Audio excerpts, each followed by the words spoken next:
Okay, so Keri Hilson went on the Breakfast Club this morning and served us a little bacon, eggs, and toast and gave us a little bit more insight on what happened in 2009 when she dissed Beyonce and allegedly Sierra on the Turning Me On remix. And just thinking about 2009 and realizing that was 16 years ago is crazy. We getting old, y'all. And I just want to make this clear that in 2009, they both were in great positions when it came to the music industry. Keri Hilson was always a writer, a phenomenal one. She wrote for multiple people, but this was her big break. She was starting off as a solo artist, and Turning Me On was her first song, and it was really good. And when I say she was a writer, I mean 4 Minutes Savant, Give Me More Britney Spears, Loving This Club Usher, Icebox Omarion, Runaway Love Ludacris Mary J, Take Me As I Am Mary J, Young Love Chris Brown, Wait a Minute Pussycat Dolls, Pimpin' All Over the World Ludacris, Red Light Usher, Heartbreak B5, and many more. And when it comes to Beyonce in 2009, she was in one of her biggest eras ever, I Am Sasha Fierce. And if you know, you know, because I Am Sasha Fierce was the moneymaker commercially. So that's Single Ladies, Diva, Halo, If I Were a Boy, Sweet Dreams, Radio, Video Phone,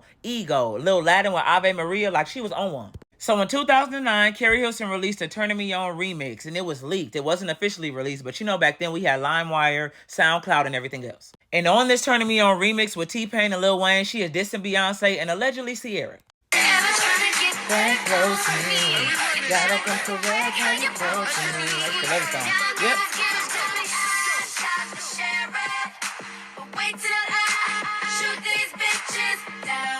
Remy Ma. Come on.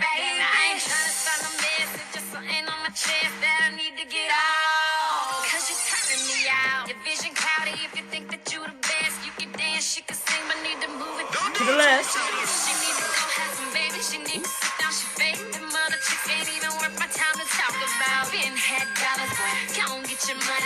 No, you ain't the only homie on me line. I ain't turning it off. I'm stay turning it on. Go ahead and tell these folks how long I've been writing your songs. I've been putting you out. And if your elevator don't go all the way up, I'ma help you. She can dance, you can sing, but need to move it to the left. To the left, to the left. Beyonce, irreplaceable. Come on now, speed it up, folks. And then telling her to sit down and have some babies is crazy. She wasn't even that old. And I keep saying allegedly Sierra shade because it could be Sierra because she was big at this time. She had just dropped her first 2 albums. And Sierra was like Goodies, 1-2 Step, Like a Boy, Promise. Like Sierra was huge. And Sierra was the dancer. Like I remember all her music videos used to go viral. So she can dance, you can sing, but need to move it to the left. And also Keri Hilson co-wrote Like a Boy. And so the line about writing songs, they assumed it was Sierra too. And so this remix that was leaked, it wasn't even officially released, caused a lot of controversy to the point where they're saying that Beyonce fans was throwing CDs at Keri Hilson. Like the Beehive was low-key the first crazy fan base. Y'all be talking about the Barbs and everybody else, but the Beehive is crazy. And so Keri Hilson still put out her first album because it was still really good. I love that album. Slow Dance, Make Love, Tell Him the Truth, Where Did He Go, Energy, Get Your Money Up. Like I love that album. And I enjoyed her second album too, but it just seemed like after this diss, it low-key was a career suicide. And so now Keri Hilson is finally putting out new music in 2025, and she ain't put out music since 2010. It's been 15 years, so she released a song called Bay, and she's releasing an album on the 18th. So she's going on a whole press run. So she went to the Breakfast Club, and they asked her about the situation. And in this interview, she revealed that she was forced to do this. Like, she never wanted to do it, but they was telling her that if she did not do it, she would not be able to put out her first album. They was trying to mind control her. And she revealed that she did not write this. Remember I told you that Keri Hilson was a writer back in the day, but she said somebody else wrote this, and they would not let her rewrite it. It's a regret. It's a regret, but not in the way that people would think, because that's a song that I actually didn't write. Those are not my words. I was on tour with Lil Wayne. I wasn't able to like lay anything down. He had been on me for a couple of weeks about we need to do a remix. Okay, so I take off. It wasn't happening quick enough for him. I take off. We fly in, and he had another writer in our camp at the time. He had her write this. So he played it for me like, this is the remix, because I'm thinking I'm coming in to go write a remix to Turning Me On. Like, The whole time I had been writing concepts, like, but I come into the studio and he plays me this verse, and I'm like, automatically, I'm like, I'm not saying that. That was my position. So I tried to fight him on it, and I began writing my own. That's what I did with my time there, but I want to be careful with the word I use. It was quite forceful, you know what I mean? In an executive artist way? Yeah, in an executive artist way only.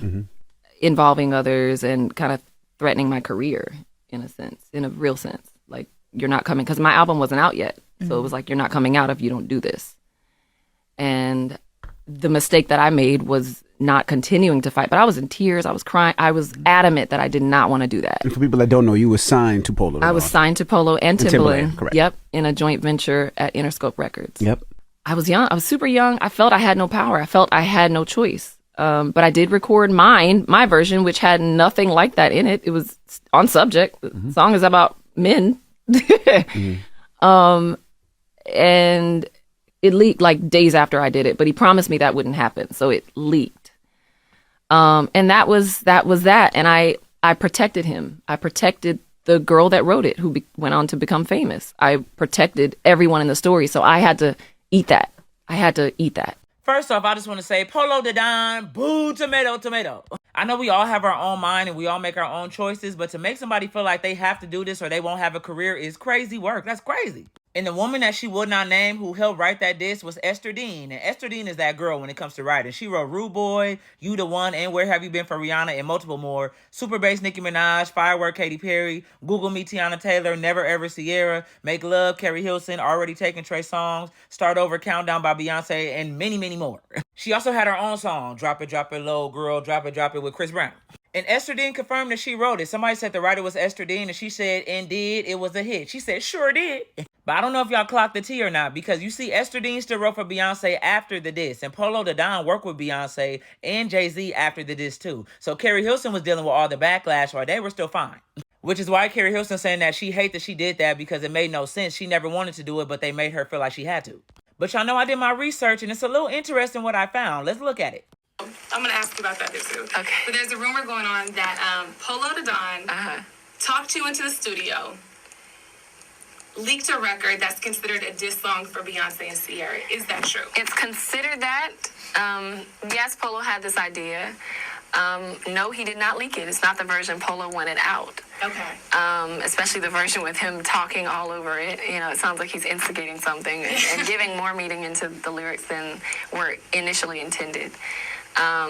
But no, he didn't like force me to do anything. I mean, it was a suggestion that I told him, okay, I'll try it. You know, I'll try it. And that was just it. He was like, I want it a little more fiery, and that's cool. That's cool with me. I speak my mind, and you know, I make no apologies for it. So, you know, it's a hot verse. I love the verse. Yes, I heard specific names being brought up. No, it's not about that. No, you know, that was not where the energy was. I'm not retracting or you know, feeling some kind of way about how people feel. And so as we can tell, this energy that she had in this interview is not the same as the energy she has now. But also, she did say in her interview that she was protecting them and trying to protect their image. So it could be that.